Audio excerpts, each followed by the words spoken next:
داعی ہونا ہر مومن کا کردار ہے، اس کو علماء نے واجب کہا ہے۔ ہر مومن، میں بھی آپ بھی، ہر مومن داعی ہوتا ہے۔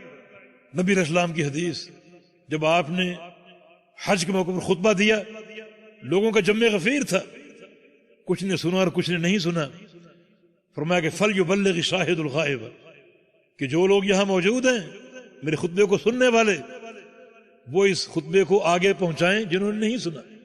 حالانکہ اکثریت کن لوگوں کی تھی؟ جنہوں نے پہلی بار پیغمبر علیہ السلام کو دیکھا تھا۔ 1,00,000 سے زائد صحابہ تھے، پہلی بار پیغمبر علیہ السلام کو دیکھا تھا، ان پر بھی آپ نے فرض قرار دیا کہ میری بات کو آگے پہنچانا ہے، اس خطبے کو آگے پہنچانا ہے۔ مانا ہر مومن کے لیے داعی ہونا یہ فرض ہے، واجبات میں سے۔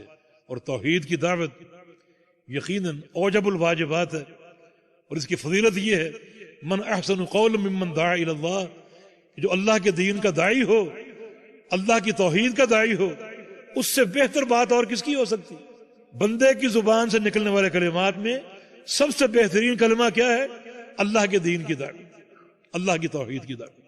اسی لیے نبی علیہ السلام کا فرمان ہے المؤذنون اطول اعناقا یوم القیامہ، کہ قیامت کے دن مؤذنوں کی گردنیں سب سے لمبی ہوں گی۔ کیوں؟ وہ اللہ اکبر اشہد ان لا الہ الا اللہ کی اذانیں دیتے۔ ایک سفر میں اللہ کے پیغمبر صحابہ کرام کے ساتھ کہیں پڑاؤ ڈالا، دور سے ایک مبہم آواز آئی، پتہ نہیں کس کی تھی، اذان دے رہے، اللہ اکبر اللہ اکبر۔ اللہ کے پیغمبر نے سنا، فرمایا عدل فطرہ، یہ شخص جو بھی ہے فطرت پر ہے۔ اس نے کہا اشہد ان لا الہ الا اللہ، اللہ کے پیغمبر نے فرمایا دخلت الجنہ، جنت میں داخل ہو چکا ہے۔ اذان، دعوت الی اللہ، اللہ کی توحید کی گواہی، کتنی اس میں عظمت۔ صحابہ نے یہ بات سنی، اس شخص کو دیکھنے کا شوق پیدا ہو کہ ایک چلتے پھرتے جنتی کو اپنی آنکھوں سے دیکھیں۔ اس کو تلاش کرنے لگے، مل گیا، ایک گھاٹی پر مل گیا۔ وہ کون تھا؟ کان راعی غنم، بکریوں کا چرواہا تھا، بکریاں چرا رہا تھا۔ نماز کا وقت ہوتا، اکیلا تھا، اذان کہتا، اقامت کہتا اور نماز شروع کر دیتا۔ اللہ تعالیٰ ایسے بندوں کے پیچھے فرشتوں کو کھڑا کر کے اس کو جماعت کا ثواب دیتا۔ تو دیکھیں بشارت، دعوت الی اللہ۔ اور جو شخص فہم کے ساتھ توحید کی دعوت دے، اکثر آج مؤذن وہ ہیں جن کو اذان کا معنی معلوم نہیں، بشارت ہے، لیکن جو شخص بصیرت کے ساتھ اور فہم کے ساتھ توحید کا داعی ہوگا، اس کا کتنا اجر ہوگا، کیا اس کا مرتبہ اور مقام ہوگا، کتنا اس کا مرتبہ اور مقام ہوگا۔ بلال حبشی کا یہ مقام، مؤذن رسول اللہ تھے، ان کو یہ شرف حاصل۔ نبی علیہ السلام نے فرمایا تھا بلال بما سبقتنی للجنہ، تو جنت میں میرے آگے آگے کیسے؟ میں جنت میں جہاں بھی گیا آگے تیری آواز آ رہی، مجھ سے آگے، یہ شرف کیسے مل گیا؟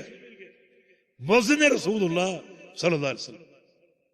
آپ کے ذہن میں اشکال آئے گا کہ بلال اللہ کے نبی سے آگے کیسے؟ نبی سب سے آگے ہوتا ہے۔ ابن قیم رحمہ اللہ نے بڑی اس پر عمدہ تقریر کی، بڑا عمدہ لکھا ہے اس پر۔ وہ کہتے ہیں کہ بلال حبشی کا آگے ہونا یہ نبی علیہ السلام سے تقدم نہیں، بلکہ نبی علیہ السلام کے لیے پروٹوکول ہے۔ جیسے ایک بادشاہ سربراہ مملکت جو باہر نکلتا ہے تو ایک گاڑی اسے آگے آگے چلتی، وہ تقدم نہیں ہوتا، وہ بادشاہ کے لیے تکریم ہے، وہ اس کی ہیبت ہے، اس کے لیے پروٹوکول ہے۔ جنت میں اللہ کے پیغمبر جب بھی باہر نکلیں گے بلال آپ سے آگے آگے ہو۔ ابن قیم فرماتے ہیں کہ پھر یہ سوال پیدا ہوتا ہے کہ یہ شرف ابو بکر کو کیوں نہیں ملا، عمر بن خطاب کو کیوں نہیں ملا، بلال کو کیوں ملا؟ فرماتے ہیں اس کا جواب یہ ہو سکتا ہے کہ بلال وہ صحابی ہیں جو کم از کم نماز کے عمل میں سب سے پہلے آتے تھے۔ مؤذن تھے نا، مؤذن کا کام کیا ہے؟ سب سے پہلے مسجد میں آنا، مسجد کو کھولنا، اذان دینا، اس عمل میں یہ سابقین میں سے تھے۔ اللہ نے سبقت کا شرف ان کو دیا کہ جنت میں اپنے پیارے پیغمبر کے لیے تقدم دیا، ان کو پروٹوکول دینے کے لیے، ان کی تکریم اور ہیبت کے لیے۔ تو دعوت الی اللہ بڑا عظیم مشن ہے۔ اللہ کے دین کے داعی بن جاؤ اور توحید کے داعی بن جاؤ۔